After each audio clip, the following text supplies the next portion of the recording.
and I met Jesus Christ. He was almost 10 years old, and he was helping his mother push a trolley full of all they owned. And because they couldn't find an inn they could get in, they were heading to the city and leaving Bethlehem. Couldn't you perform a miracle? I'm out of them, he said. I tried turning nothing into warmth, but it just made my mother cry. It just made my mother cry. Mary Magdalene has become a man, and tonight he's old, and she has been riding my tram. Now it's late and she's trying to sleep beneath the poster for a bank. Your dreams are important to us as it bathes her face in gold. Come give us your natural gifts, we make wealth from toil. Come pretend for history's page that we're advancing Australia fair. Let's pretend that we're all advancing Australia fair.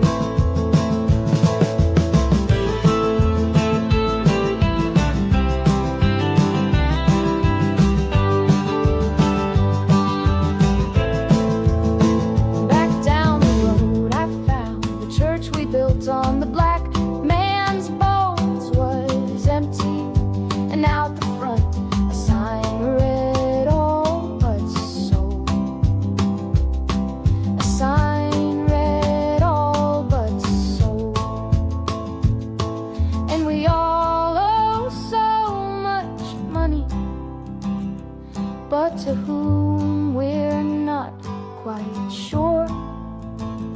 So head down, we just keep running along our fading golden shores. So head down, we just keep running along our fading golden shores. Come give us your natural gifts, we make wealth from toil. Come pretend for history's page that we're advancing Australia fair. Let's pretend that we're all advancing Australia fair.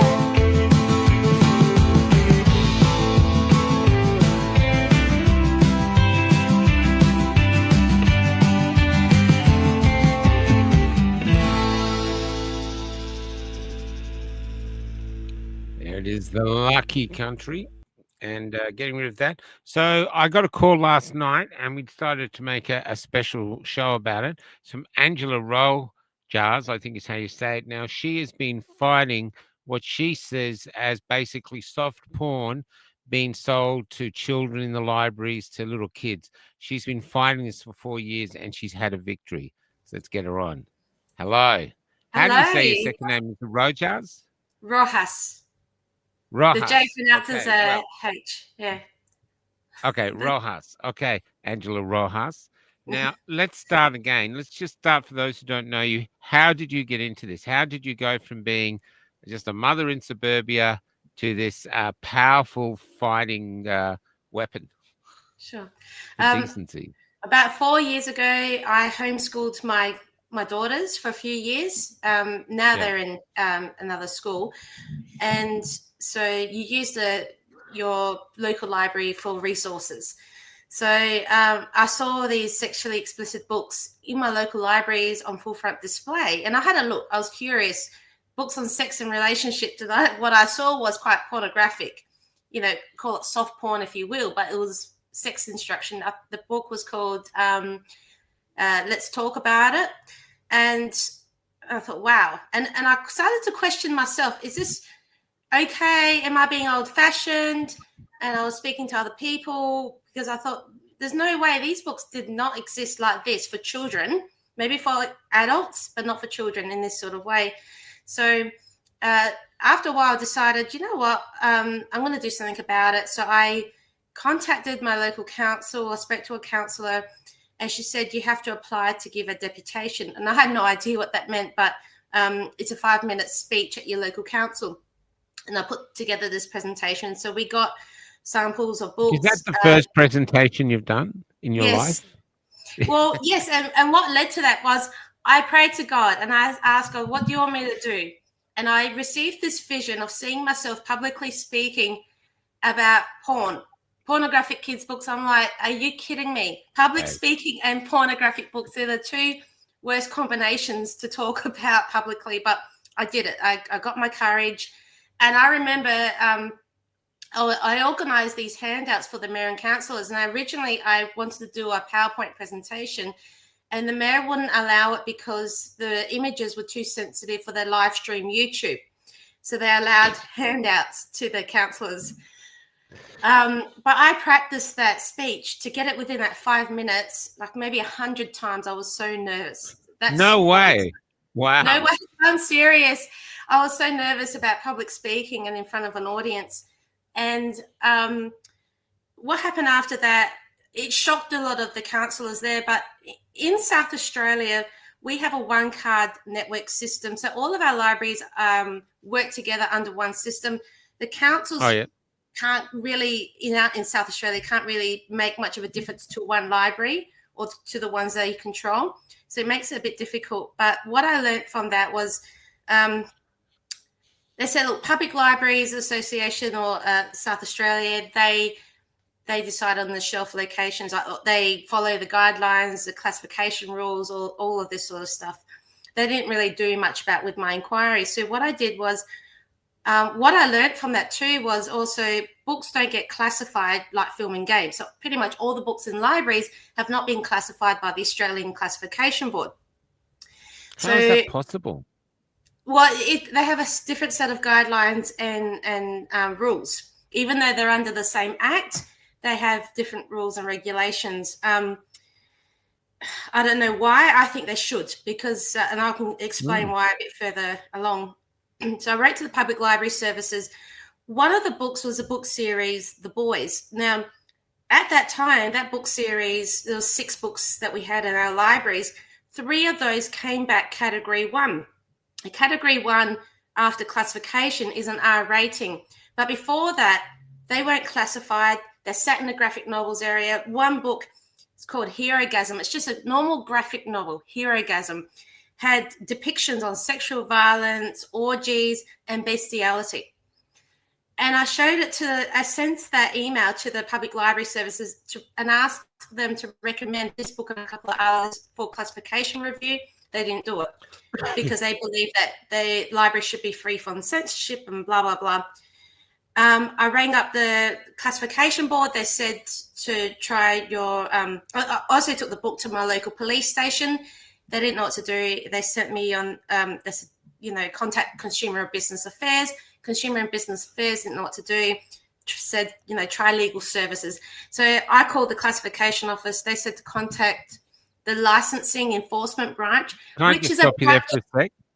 So we have all these politicians and all these public, people that work for the government, public servants, and all they do is kick you from one to each other. That's no right. one wants to deal with it. Well, the licensing enforcement branch is a branch of SA Police. So I spoke to the officer in charge over the phone. I told him what was happening. He said over the phone that books that contain sex and nudity should not be in the children's area of libraries. But he also agreed that send me everything, and I'll have a look. The next day, the officer in charge said, we do not play a role in classification. Go back to your local council. So they sent me on one big loop. Well, it turned out Bernard Gaynor was able to get enforcement in Queensland to get that book series classified through their enforcement, and which takes effect Australia-wide. So then I brought that book series back to the libraries and especially to the ones that held those particular books and said, look, These books need to be wrapped and sealed. 3 of them are category 1. They're R-rated. That means they have to be in those opaque bags like those pornographic magazines. They cannot be on public display. And I also said that in South Australia, I did my research on the legislation too. Each state has their own version of the classification scheme. In South Australia, there's a $5,000 penalty for the public display of a Category 1 or submittable publication. They didn't write back to me, but they removed every single copy of those books. So that's one of the things that happened. But why did a general member of the public have to do it? Yeah. Anyway, going down, there was another book, Let's Talk About It. I submitted that book for classification review as a general member of the public, and I applied for a fee waiver. Now, it should be, the onus is on the distributor to seek classification for highly graphic books before they're sold and displayed. But I went through that process. The classification board denied my fee waiver. I paid the fee of $790, and I was able to get it back through supporters who just gave me money, and I was able to fundraise that back. And the book came back unrestricted. They didn't even put any sort of recommendations for an M rating or anything like that. That book showed really high images, sexualized images. I mean, I posted images from that book on my Facebook page, and I copped restrictions straight away. I was thrown into Facebook jail because it goes against community standards. And so it's mental. It is so mental. Oh my God. It is. But because I was on their system, I received an email. Normally they would send this email to people who work in this industry, an invitation to become a classifier for film and games and do the training. So I did the training. I've never worked in the industry. I've never studied classification or arts law, but I got the requirement pass. I got above a 90% pass rate. So I've been using that inside knowledge as a film and games classifier and assessor to help, with this afterwards. And also in the meantime too, I've been, for the past couple of years, I've been campaigning a paper petition because in South Australia, we can't do electronic petitions for Parliament. They have to be on paper. So I've been traveling around South Australia, bringing awareness, campaigning this petition. I had another win a couple of years ago. There was one book called The Amazing True Story of How Babies Are Made. That book was added to the Premier's Reading Challenge list for reception to Year 2. That's 5 to 7 years old. That's right, Brad. Well, that book showed detailed description and imagery of full intercourse and nudity. So it's obviously not appropriate for that age level. Anyway, after I exposed that book was deleted from the Premier's Reading Challenge list. So that was another little win from that. But it still remained in public libraries, but the schools, it wasn't part of the Reading Challenge or the School Challenge list. But so I kept campaigning around and everything like that. And I decided... Can I just stop you there? Yeah, sure. I just want to read out this comment because I was thinking the very same thing. And yet the same bureaucrats and politics are bringing in under 16 social media laws and mass surveillance censorship to protect the children. And it doesn't make any sense. You're absolutely right, Ben. I think didn't the Prime Minister approve one of those books, like gave it a Book of the Year award to one of those books? Yeah, the Prime Minister's Literary Awards. Welcome to Sex was shortlisted for one of those books. And as a classifier, so if you look at these books, if these books or the images in the books appeared in a film documentary, they would be classified under films. Welcome to Sex depicts sexual arousal. And when the sexual arousal depicted, I don't care if doesn't matter if it's stylized or educational, it's R-rated. The factors that would normally lower the impact, they don't apply when the sexual arousal depicted. So that book in a film would be R-rated. And the author, I think Yummy Stein, said that book, should be happy for a mature 8-year-old to read it. That's how bizarre things A are. mature 8-year-old. Yeah, it's ridiculous. So anyway, fasting Or forward. you could be an immature 8-year-old. Last year, I did another deputation at a different council, and I was asked by an email from the acting CEO at the time if I could remove the images in my handouts to mayor and councillors because pretty much sitting members might find them offensive. So Maybe it was they just should give it to their mature 8-year-olds to take them through. it's just ridiculous how, and also their members, their councillors needed to feel safe in the meeting. So apparently, images for books for children make them Safe feel from a unsafe. children's book. So, I mean, Oh my in all God, it's so honesty, some of mental. these books are very graphic. A lot of adults do find them offensive to a degree. Like they are, some of these books are very full on. Especially the fictional books, they are very graphic. They certainly don't. Anyway, moving along, I wanted to do another deputation at Adelaide City Council, and they denied my request, but they said, you need to contact the library's board. So that's what I did recently. So a few weeks ago, Okay. this is where we Here get we to go. the good news. So a couple of weeks ago, I contacted the board. I said I would like to request a meeting, and with the relevant minister that they Man, replied you're that so they. gutsy. Yeah, well, I wrote to them as a Can I ask, classifier. what did you do before this? Just go back a bit. What did you do for a job before this? I know you're a mum, but what were you? Like you're a lawyer? What are you? Well, a few years ago, I went through a period of time where I was just being a mum for quite a while. But Yeah, before that, great.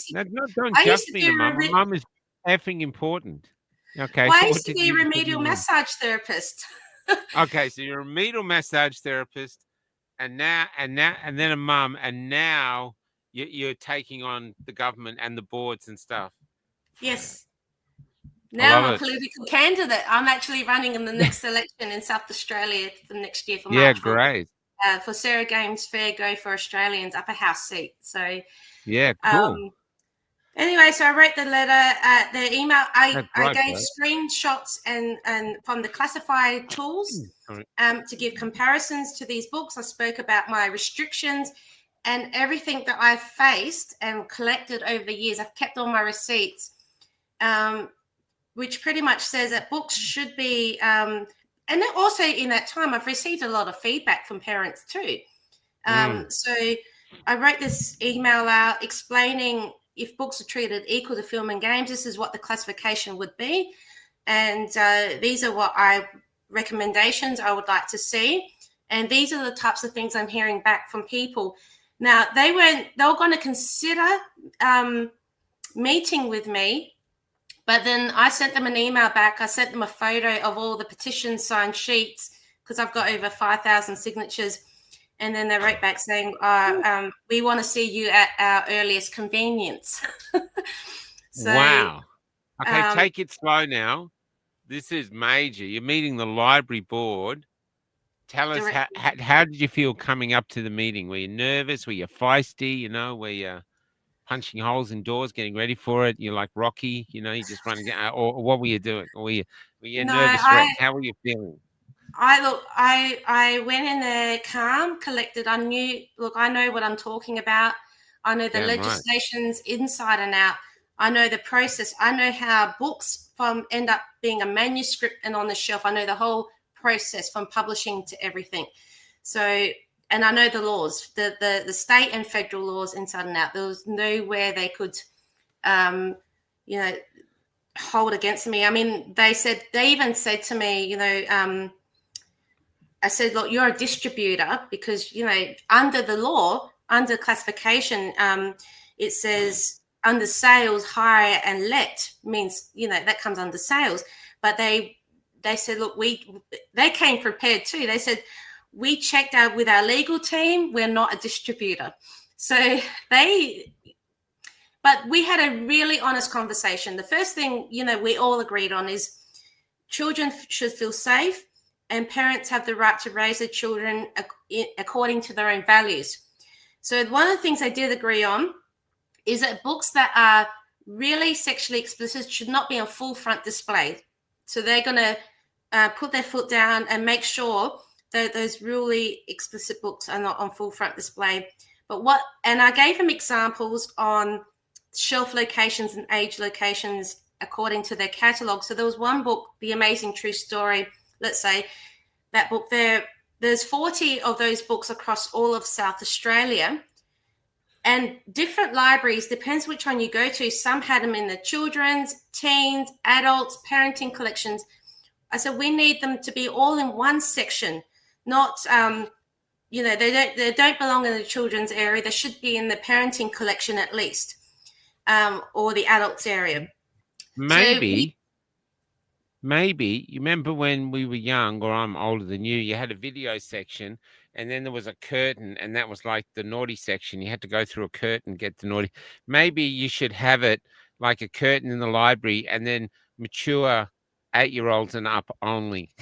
Well, I'll go through. So what they've agreed to, the library board agreed to age-appropriate shelf locations across all South Australian libraries. They've agreed that all libraries across South Australia, all public libraries across South Australia. They've agreed that any book that is extremely highly sexual content, that they will contact the vendors, the book distributors, to get them classified by the Australian Classification Board. They agreed not to put these explicit books on full front display, and they're considering a young adult 15 plus section, which is something they're working out. They're going to work that out. That will be established. I'll find out April next year once they have their next meeting, because they need to reach out to all their librarians, find out if they think it would work, and they have to put the final vote. But I'm fairly certain that's what they will do, which would be your MMA equivalent books. So, yes, we had a win. How did that feel when you're having such significant wins? It's awesome. I've been doing this for almost 4 years. I'm at peace. Yeah, that's right. I know. That's extraordinary. When we're sort of briefly talking before you hit the record, and we've spoken a few times before. There's so many other storms happening around us in Australia at the moment, and the rest of the world. And when I started, I was focusing on a lot of things, and somebody said to me, just focus on the one thing. And I did that. Stay in your lane and focus on that, and that's it. And that's what I've been doing. Wow. And look at the success you've had. It is. And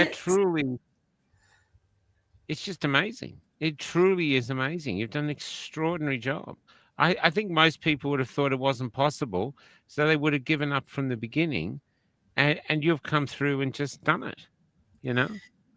It's amazing. Every pushback made me more determined. I got up. I brought myself a punching bag a while ago. Yeah, that's what I said.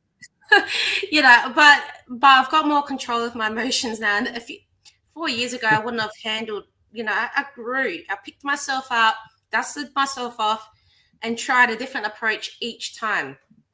I love that you read you read the policy, and all that. I bet most of them didn't. Most of them you're up against probably glanced over it, but you knew it back to front. I know the legislation back and front. The legislation, yeah.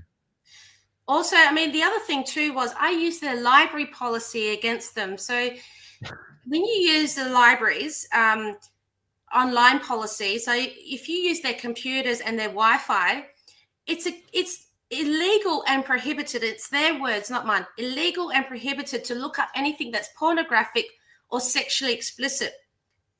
And I said, well, people can't look at this stuff online in your library, but they can go to a shelf and pick it up, unregulated. And I What said, did they and I say? called it porn. I called these books pornographic, and they said, "Oh, it's not porn." And I said, "Hang on, when you've got a book that gives it's visually sexually explicit, it gives instructions on sex intended for sexual gratification. That is porn." Yes. Yes. Yes. And what did they say to that? Nothing. And I said to, we're not going to fully agree on everything, but I know that they take advice from UNESCO and those international bodies. And I said, they hold the viewpoint. I mean, besides, I don't disagree with censorship. I think we should be able to have freedom of expression, freedom of speech, but also we should be protecting children at the same time. There has to be some Yeah. sort of regulation, especially around these books. In the United States, classification isn't mandatory, it's voluntary, even for their motion pictures. And that's how they get away with their publishing companies publishing all this. The problem is we're getting books from America, and we've got international distribution. So there's a number of things we can look at as well. But it's just what matters is South Australian libraries have some sort of regulation. It's not full censorship. I do not believe in the idea of book banning or book burning. This is not what that is. But having proper age restrictions on, or age, not restrictions, age recommendations, like having a young adults area. If they see that, then children can make better informed choices. I had a parent reach out to me a few weeks back in October. Her 11-year-old accidentally borrowed a book from the teens area because she's an advanced reader. She doesn't read children's books because she's in that pre-teen age. This book is intended for young adults, or young adults, older teens. It's an autobiography, and it had a sex scene in there. And it wasn't just written; it also had a couple of depictions. Not all novels have lots of pictures in there. So she showed her mum. She was very upset, and her mum was mortified. Why was it her 11-year-old was exposed to something? So, having the books in the right areas, you would know, okay, they're choosing the right type of books. But the hardest thing was those young readers who are advanced readers. Should they be borrowing books children borrowing books in the teens area if they're not emotionally and mentally ready to watch, read, or see those sorts of books? It's interesting, isn't it? Parents don't want to hover over their kids picking out books for their preteens because they should have the freedom to pick their own books. Yeah, I remember my son, he'd read most of the Harry Potter books before he started school. Wow. He was a really advanced reader, so he would have been caught up in this. He just powered through stuff, And that's not an easy series to read. I've tried. Yeah. No. But what I'm saying is to me, I think most Australian parents would go, we want our children's innocence protected. And they've got a lifetime to get into this sort of stuff. Once they hit whatever age it is, they become active. Some are younger, some are older. There's a thing now I'm seeing that a lot of young men are not even trying to pick up women or anything. So you've got these men that might be virgins, really, quite into their later age. We're in this strange time, and yet these young men who are doing that, they've had access to all this sex education. We didn't, and we were out there trying to, have relationships and stuff like this. So it's really interesting. They're bringing all this stuff out to try make the children sort of, I hear different more stories for young kids. It's their ideology. Because why do you think it's being pressed into the kid? Why are they selling this to the children? Is it just to make money? Is there something behind it? Because it doesn't make sense. Most people are unaware that they're in the library because they just take it for granted they wouldn't be there. It's not just the libraries. If you think of the books, I'll give you a different example. In 2016, there was a crackdown on advertising companies who were advertising children in clothing and whatever in a sexualized way. And it's called corporate pedophilia. So they're making money off the sexualization of children. Yeah. And, authors and publishers making money off of sexualizing children, well, that could be considered another form of corporate pedophilia. Yeah. And, Excellent. You've got your books on puberty and human reproduction and sexual health. That's one thing. But when you're looking at books that give sex instruction, or even just regular novels that are very more sexualized and things like that, there's a lot more. If you look at the trends, you can actually go on the One Card Library System Network and you can see when books were added into the collections under certain cataloging criteria and things. And more books since probably the 90s, more and more books in these sorts of categories have been added. I don't think it's a public interest to do that, but what happens is librarians don't order particular books. They order what's called a standing book ordering system. The distributors pre-select books in these packs, and the librarians just get their orders updated and new books come in.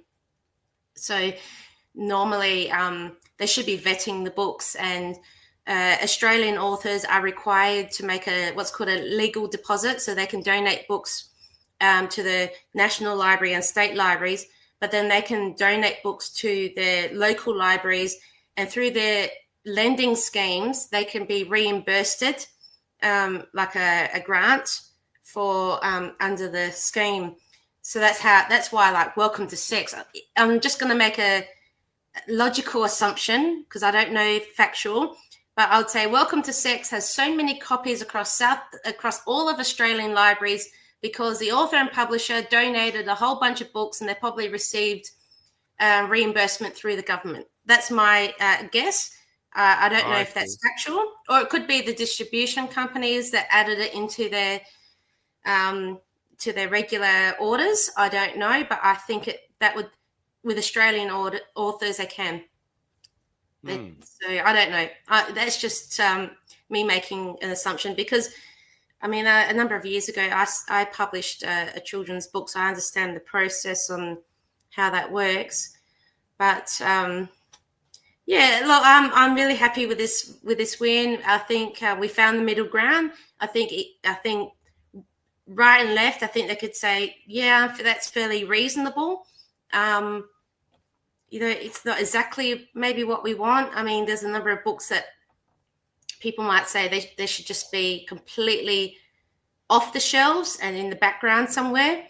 But what can you do? I mean, what was the board constructed of? How many people were on the board? Men, women, ages? I only met with 2 members, and they took my request to the board afterwards. So, okay. So there was probably, I think there's about 10 people on the board. I had a quick look. So you've got your director and executive directors, and then you have the other members. Majority are probably women. Yeah. But actually, mentioning the board, each state has their own library board, and then there's a federal one. And I think if people want to make changes, long-term changes, they should try to consider getting themselves on the board. Now, I don't know how that happens, but every aspect that we're dealing with, there are boards. There's some sort of a board or committee for every aspect in our communities, local and state and federal. Just get yourselves on the board. School boards, local government, do what you need to do to make some sort of change. I love it. That's what we need to do. You're taking change to a next level. So congratulations on that. But now you're running for politics. Yes. And you've already proven, if we can get this, if this can get into the mainstream media, what you've achieved, there's going to be a lot of people going, I want her. This is really good. You know what I mean? Because they want people who are doing something decent. And this is an enormous achievement, And So tell me when's the election coming up, and how did it happen that you started running? How did you become a candidate? So yes, so the elections are March next year in South Australia. Okay. So do you know the Honourable Sarah Game? She was with I One think Nation. I've heard of it. Yeah. Yeah. Yeah, she was with One Nation a while back, and she became independent. She started her own party, Fair Go for Australians, and she just over the last few years, I've been corresponding with her, and she's been keeping up to date with my progress, and she's supported this. And she's actually one of the few members of parliament who's really been pushing it back against the sexualization of children anyway, and in schools. Fantastic. And she's really Yeah. passionate as well. And, she rang me up and said, I want you on the upper house ticket. So, not just the lower house seat, but an upper house seat. So, why not? Like I'm going Why not? in. I'm going in with the mindset that I'm not there to make friends. I No. don't trust anyone, and you know, and You're in a good place to be a politician. well, you have to be. Yeah, I'm absolutely. willing to negotiate and work out things here and there, but I am going to keep focused on what needs to be done, and that's Yeah, the mindset. I'm not an unreasonable person. I'm not overly extreme left or right, but I do think but I am consistent. I've got the heart and the endurance to go the absolutely you distance. do. I'm going to put the B out. Absolutely you do. You're amazing. There's so many people that have given up after a year or 2 years, and you've kept going, and look at what you've done, you know? And so basically, this is what the country's hungry for. People that aren't playing the victim, people are out there just doing it. Before we go, I've just got to do a quick ad. I'll get back to you. There's now the Blue Bee thing is being taken off. It's up here in the corner. But Margie McKenzie, I'll see if I'll bring this up. Let me just see. Let's see if this comes up. Is that going to come up? She's made us some beautiful. Okay, they can't. Here they are, Blue Bee bands. There's no freebie on them. This is just for us to realize. So it's a blue banded Australian bee is what it's based on. It came from Mel who came up with Daisies for Dazzle. She suggested it. And so it doesn't live in a hive. It doesn't follow a queen, but it pollinates flowers. So it wants to be a part of society, but it wants to think for itself. It wants to be free. So that's the symbol. Some people won't know what it is. That's fine. But those who do know, that's how to meet. So this is how to meet. These are the ads coming up for it. Let's get rid of that thing there. They're a fun thing. And so the 3 for 25, that includes postage. And I think the link is there. Okay. So this is basically how we find each other in the crowd. If you don't have the courage to wear a t-shirt like Adrian does, freedom. If you don't have the courage to be that seen, then maybe you consider one of the bands for Christmas. Okay, let's get back to Chopper Rojas, Rojas, yeah. the head kicker. Yeah, honestly, this is huge. And you see, you got to build on this now because I'm telling you, before you started this journey, did you think you could pull it off? Did you think when you just found this book in the library that 4 years you would be here now? I was very naive. I thought, surely when I show at this deputation, when I show the images of this book to these counsellors, they will be shocked and they'll do something about it straight away. That's how naive I was. And I think a few of them were shocked, but it wasn't enough to make a change. And I thought, okay, when I take the book to the police station, surely they would Did do they something. say why? Did the councillors say why they can't do anything? Did they say that they thought it was a good thing? I mean, what was their reply? Did they not say anything? I think, honestly, I think they're scared to they don't want to be looked like they're trying to book ban or book burn. They don't want to look bad. And, even because all Yeah, right, Margaret. I won't sugarcoat this too much, but the most pornographic books in our libraries have a transgender queer agenda.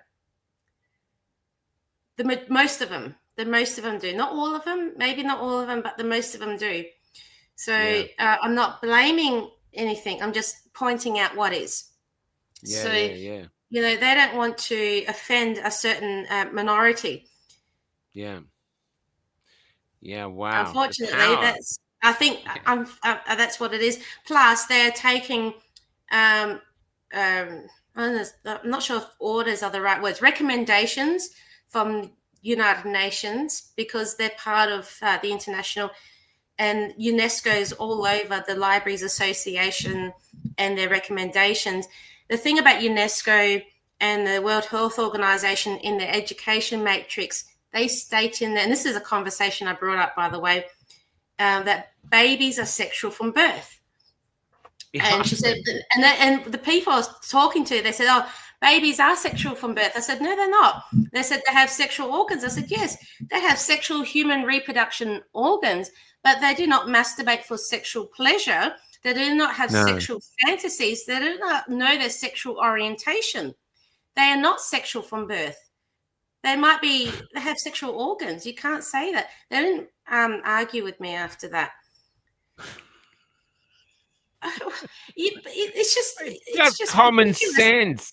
Babies are not born thinking, how do I get off? I mean, come on. The World Health Organization's education matrix says in there that babies have sexual feelings in the womb.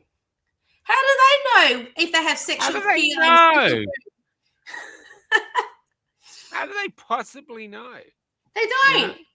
They don't. No. I don't know if a baby feels whatever the mother's feeling in the womb, and that's how they. I have no idea where they come to that conclusion. It's an oxymoron. In one way to say that babies have sexual rights, but on the other hand, they have no rights when it comes to, when people talk about abortion and calling them a babies have sexual rights. Is that what they say? Babies have sexual rights. They can't even talk. Yeah, I know. They can't even move. That's the type of thing. Turtles. Yeah, that's the type of mentality from the left. And I said, that's extreme. And I told them that. I said the extreme left. Did anyone disagree with you? No, we had a little bit of a debate, but then I said, look, and I repeated it enough times, and they finally stopped. And I said, I'm not being extreme. I said, you can't sit there and tell me that babies are sexual from birth. Yeah. So I had one person next to me, one person across from me. They were nice. Look, they were very nice ladies. Very nice. They'll be, I think in their minds, generally speaking, as librarians for over a lot of years, I think they're just very, it's just the way their mindset is. It's just the way how they've been conditioned to think. And, they have that particular viewpoint. Plus, they're probably doing what they're told to do as well. I don't think deep down they're bad people. It's just the way that they think. It's just the way some people think, but they do try to please everyone in the community. That's their whole mindset.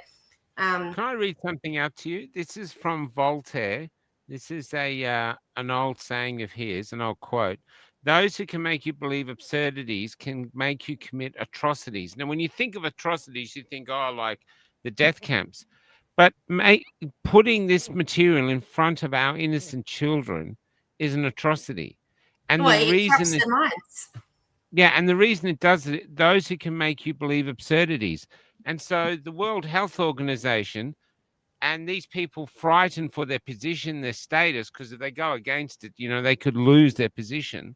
So they're there pretending that they believe this stuff. I cannot believe that most humans, especially women, but even men, to be honest, I can't believe, unless you're a pedophile, that most Australians, most humans would think that a baby could be sexual at birth. Most of us will be thinking, F off. It's a baby. It's It the just way wants that to they're be probably hugged, being fed, told. cleaned, and yeah. So It's, it's just insane, I you know. know? It is. I It mean, is even insane. having these conversations is nuts. What are we talking about here? You've I got know. the head of the World Health Organization is going, oh, your baby is jacking off in the womb. What are you talking about? You know? It's so mad that it's sometimes hard to take it seriously, except you realize they're serious and they've got this stuff in our libraries. I wonder what the World Health Organization is going to do when they find out that you have had their agenda stopped in South Australia, single-handedly almost. In fact, I think Almost. single-handedly with support, but it's extraordinary. I have God on Extraordinary. my side. Anything's possible Yeah. with God. Wow. You Have know. you heard from the World Health Organization? They called up and said, "Who are you?" You know what? That would be fun. Actually, I remember we spoke before a few months ago. I spoke on your show. Yeah. I went to DC with an international group. Yes, that's correct. That's correct. I never heard what happened. So okay, we're waiting to get some more footage back. But so the international group it was a coalition of grassroots organisations, they're pre-established organisations. It Yeah. was about 7 countries, and we all met in DC at the end of December. And we went together. We had 16 packs to give to congressmen and women or the staffers, and we sat down to revive this bill that was written back in the 90s or create a new one. And we had these meetings. Is to investigate Alfred Kinsey or Kinsey Institution. So that's Alfred Kinsey, he's probably one of the roots back in the 40s that started this whole comprehensive sexuality education. He believed in, he did experiments on babies. He recorded the orgasms of babies. That's what we spoke about last time. So He we're hoping to recorded the orgasms of babies. Yes, yeah, it was in his book and his research. The sexuality So in the he found a parent that would let him practice on their child.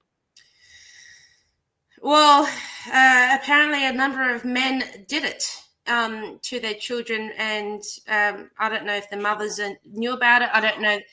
But anyway, his research is the basis of and what the foundation or the roots of this comprehensive sexuality education from since the 40s. Wow. So anyway, we had a really successful meetings with Congress staffers. And then government went into shutdown. So we're waiting on correspondence. And our friends in America will follow up with that. And then a few days later, the group, we went outside the World Health Organization. They had their regional meeting in DC. So while they had their regional meeting, we held a press conference right outside their building. And we spoke truth on what each of our countries are experiencing with the comprehensive sexuality education and what's happening in schools. I spoke more on the books and the international publishing and everything like that.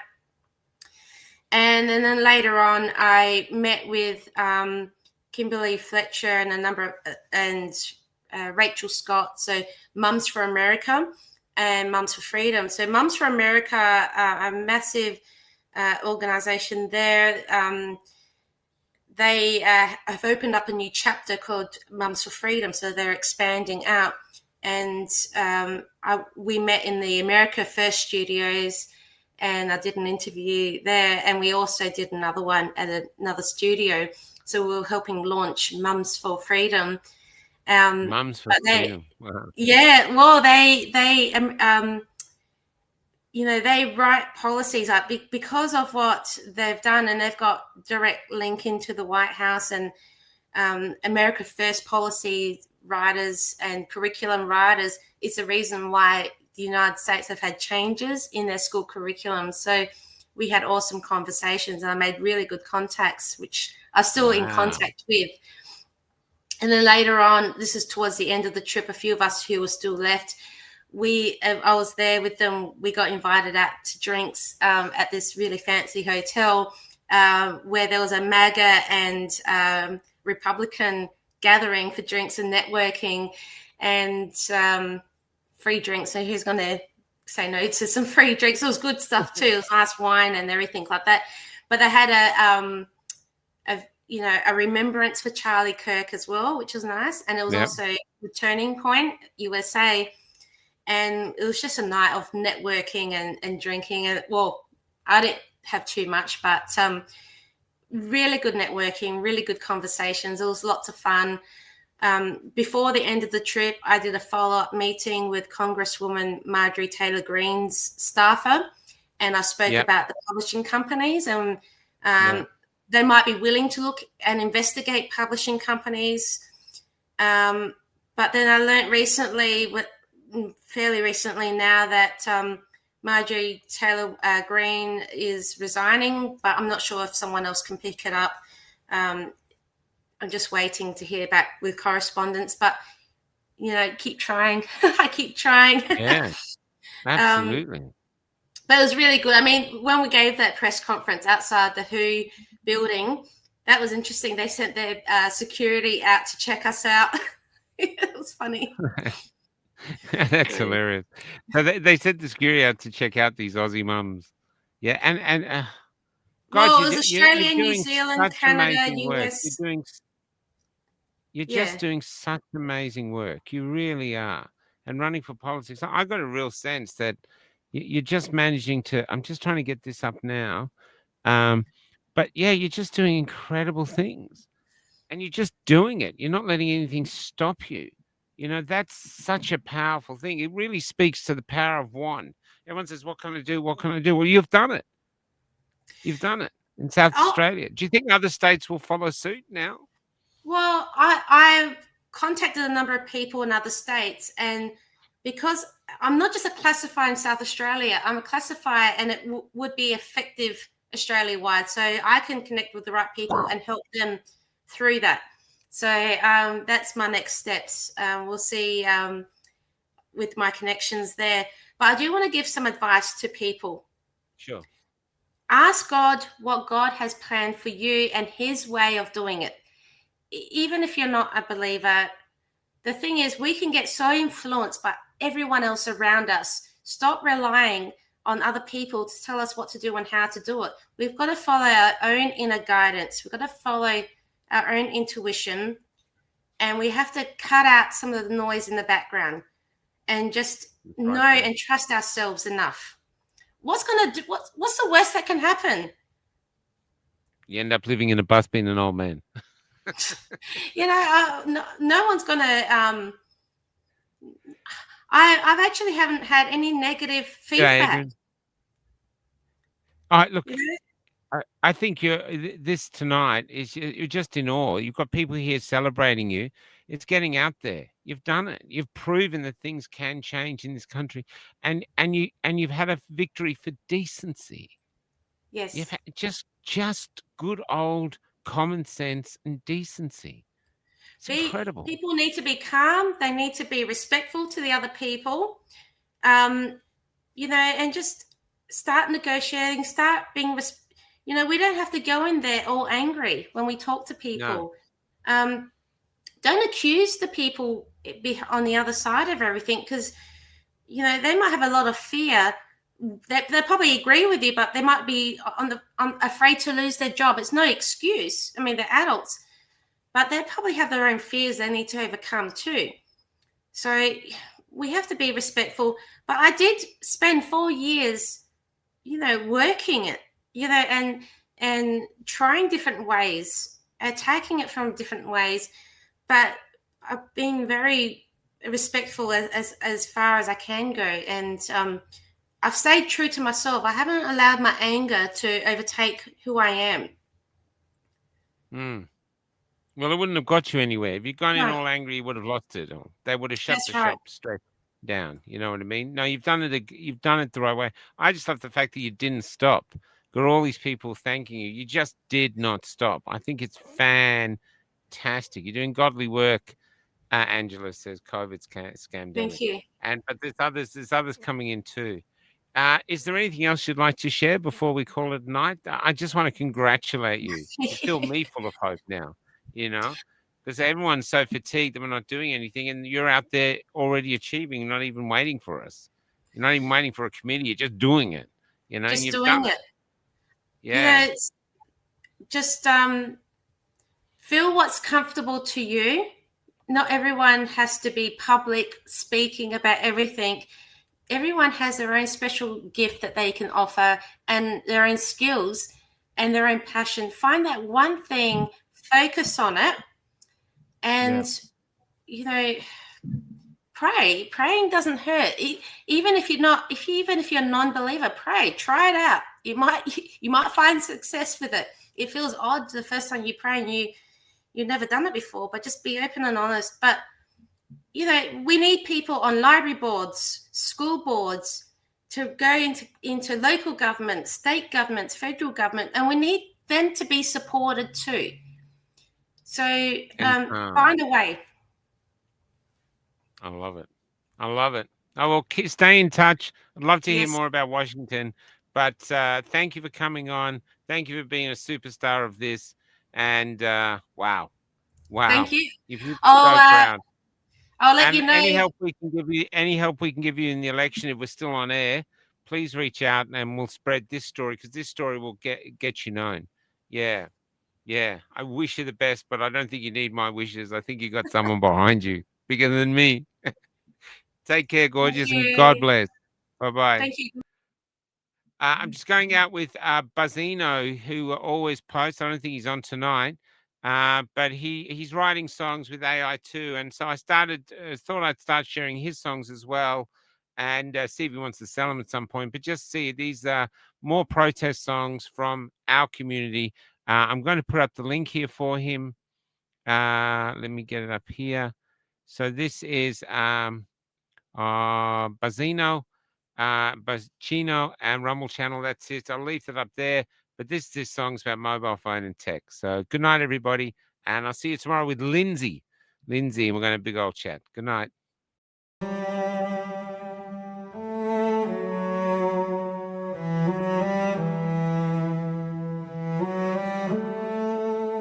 I see you in the darkness, sadly weeping all alone. But you won't turn off this madness, staring blankly at your phone. It is your worst addiction, something that you freely choose, that causes your inaction, leading down a path of blues.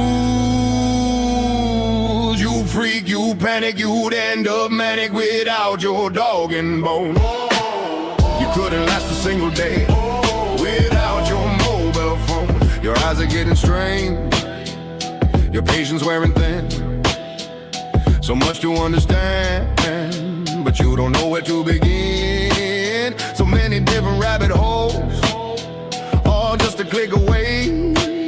You wanna quit, but you're back at it each and every day.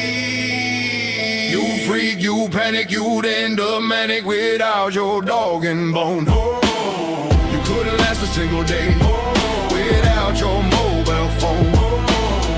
You panic, you'd end up manic without your dog and bone. You couldn't last a single day without your mobile phone. You cannot fight your feelings, you wanna see the proof, but you were being blindsided by distractions, not the truth. And all the while the little tool is causing you real harm. You can't detach and there's no patch. It'd be like losing an arm. You freak, you panic, you'd end up manic without your dog and bone. You couldn't last a single day without your mobile phone. And even though you'll miss it badly, you may have to decide to not let this weapon slowly kill you. Choose love and gain some self-pride. And even though you'll miss it badly, you may have to decide to not let this weapon slowly kill you. Choose love and gain some self-pride.